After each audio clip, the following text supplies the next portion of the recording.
Hi, welcome to the Property Show. My name is Nancy. This is the show that is sure to give you an in-depth look into the property market, provide you with expert advice, trends, tips, and first-hand information on the hottest properties available. There is something for everyone. Paul and Caroline are wondering how they can both begin the journey on becoming property developers. Our big question today is, what steps can you take to become a developer? My dear, what do you think of putting up apartments for sale? We could become developers. That's a nice idea, but now we're building our own home. And I don't think we can do two projects at the same time. But it's easy. All we need to do is identify a piece of land somewhere, then approach a bank with the correct documentation. Then soon we'll be putting up our own apartments. Can you believe that? I think you're being carried away with all this. No, I'm serious. Let's try it. We have no money, no land. You, woman of little faith. What you need to do is just believe it, and it will come through. No, honey. Kwanza, I have a plan. I'm just trying to be realistic here. Just hear me out. Okay.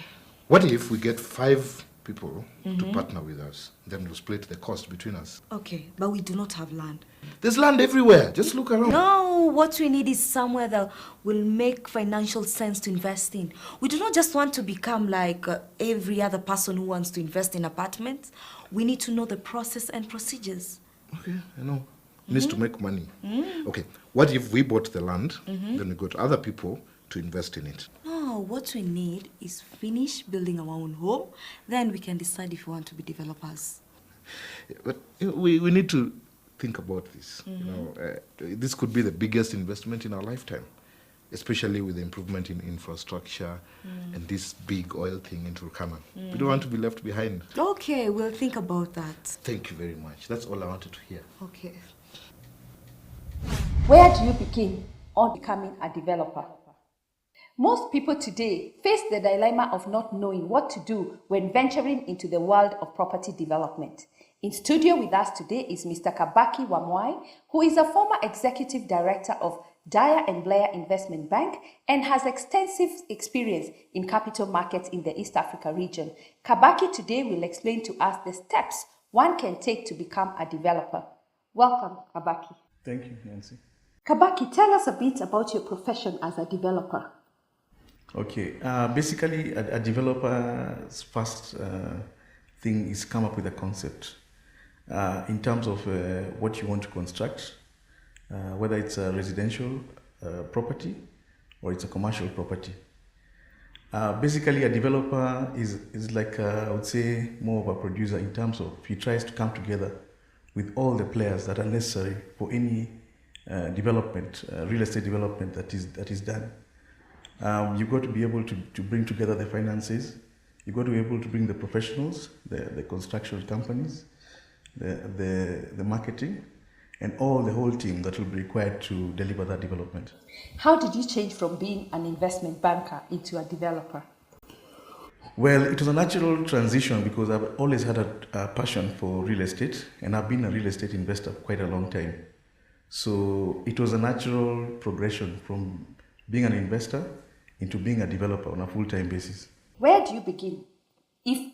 Especially if I don't have land, should I go into a joint venture or should I pull people together to be able to afford the land? Where do I start? Okay, the first instance is that if you have land, the whole idea is to try and partner with people who can provide the other aspect, which is capital. If you have capital and you don't have land, you can also seek to have a joint venture with many landowners. For example, you may find that they are very attractive pieces of land.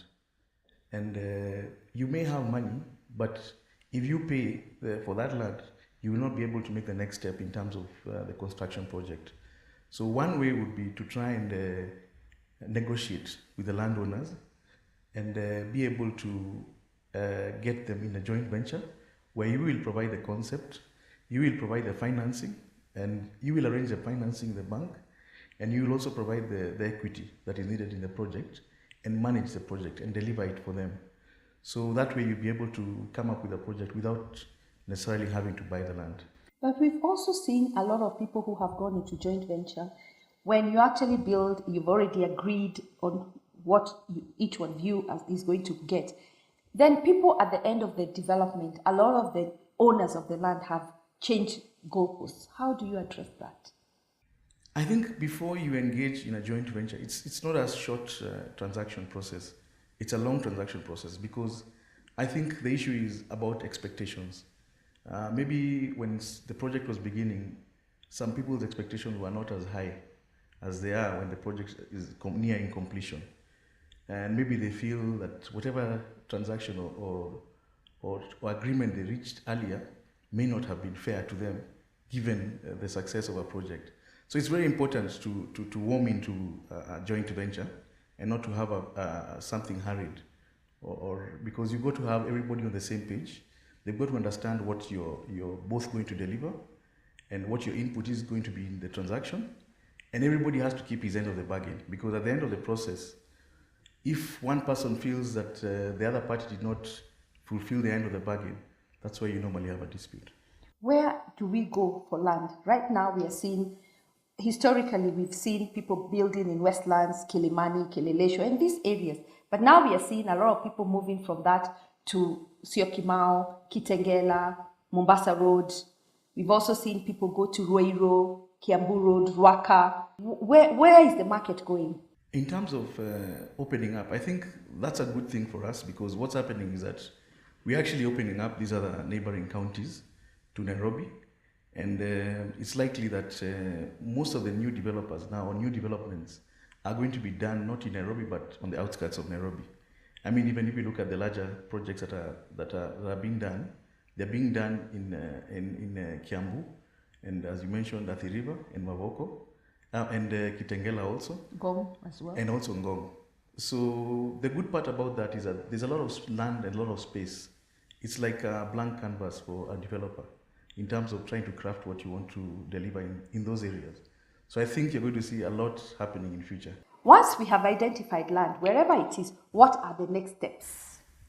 Okay, once you've identified the land, because that's a very critical part, and you have already come up with a concept, you need to have a concept. And that concept, as I mentioned earlier, you can be assisted to develop it by the architect. Once you have that, you can now go in and probably bring in other professionals who can assist, be it a project manager or a quantity surveyor, to help you in terms of trying to show you how much your project is going to cost and what kind of return do you expect based on the market feasibility. Now, once you have that, you have a proposal that you can probably take to the bank and apply for funding. And the bank may give you funding or probably give you conditional funding in terms of telling you what you need to fulfill before they are able to disburse the funds. With that, you can also now go into the process of trying to secure a contractor. And of course, there's a main contractor and other contractors who will be able to now deliver that project. Once you are able to select one, and the best way is always to try and do it in a competitive manner so as to get the best price, then you can actually decide to start the selling process. The selling process doesn't have to begin after you've constructed or after you've completed. So you can begin the selling process then, and then eventually do a groundbreaking. And then after that, as the project is going on, you can now focus on the selling process, because that's the most critical part of the whole project. You've mentioned an architect, quantity surveyor, and a project manager. Yes. Why do I need each one of them? Now, for an architect, is to try and help you actualize that dream, because he'll be able to put it in a visual manner, and you can be able to see and say, I think this is what I would like to deliver. For the quantity surveyor, he'll be able to put for you and tell you what the architect is proposing is going to cost you this much. So if you're trying to look for financing for the bank, this is what you're going to require from the bank to be able to deliver this concept. For a quantity surveyor, it may help you to come up with a proposal that is bankable in terms of trying to look at what kind of return you're going to make and be able to quantify it in a way that the bank will be able to appreciate and understand what you're going to deliver for them. And what about the project manager? What is his role? He'll be able to now help you come up with a bank proposal in terms of what return you're able to come up with, And he'll be able probably to come up with a model that will convince the bank that your project is bankable from the point of view of being able to pay itself back upon completion. Thank you, Kabaki. That was very informative. We are taking a short break, and when we come back, we will be talking more about steps you should consider when sourcing for project financing. Welcome back to the Property Show. Before the break, we were discussing the requirements that you will need on starting your own project. Mr. Kabaki will now explain to us how you can finance your project. Once I get the bankable document from the project manager, which then I proceed to go to source for finance from a bank, the project finance, is it available and is it straightforward? I think it's available from the point of view, we have quite a good number of banks in Kenya providing financing for construction projects. I think most of the banks have a facility in terms of providing that project finance. But what I would say is you would need to have a very good proposal. It really depends on what kind of proposal you're putting, because in reality what you're doing here is trying to ask the bank to partner with you. So you've got to convince them that your project is actually a good project. It's very viable. There's very good demand for your units, and in some instances the bank may insist that they would want some number of confirmed buyers into the project before they're able to provide you the financing. So it is possible, but it really depends on what you're proposing to them. If once I get the money, what about the interest rates? We've seen the interest rates fluctuate so much recently. How do I cushion myself as a developer? One of the ways is there are banks that have come up with fixed rates mortgages. But in terms of a developer, you've got to be able to take the risk, because the development is actually a 2-year development. You've got to take an outlook for the interest rates and be able to put that in your projections. You've got to project that if the rates move by, say, 5%, does it mean my project is not profitable? You've got to be able to factor that in. Because basically, like when the rates moved up last year, there are many developers who either had to put off or postpone their projects. One of the strategies that some of the developers did, who were already in projects and really could not stop them, is to try and probably stagger them a bit in terms of facing the projects. Instead of doing a very large project, you can face it in 2 or 3 sections. So that way you try and manage that aspect of the interest rates. But I would say the real impact is not on the construction financing, it's on the mortgage. Because of course, if you don't have the end mortgage buyers, that has a big impact in terms of the demand for your project. Time is of the essence during construction period. Yes. Supposing there's a delay for one reason or the other. Obviously, a delay has a cost impact on the developer. So I think every developer tries as much as possible to bring the project in time. In fact, from a point of view of as a developer, that's one of the factors that determine your profitability.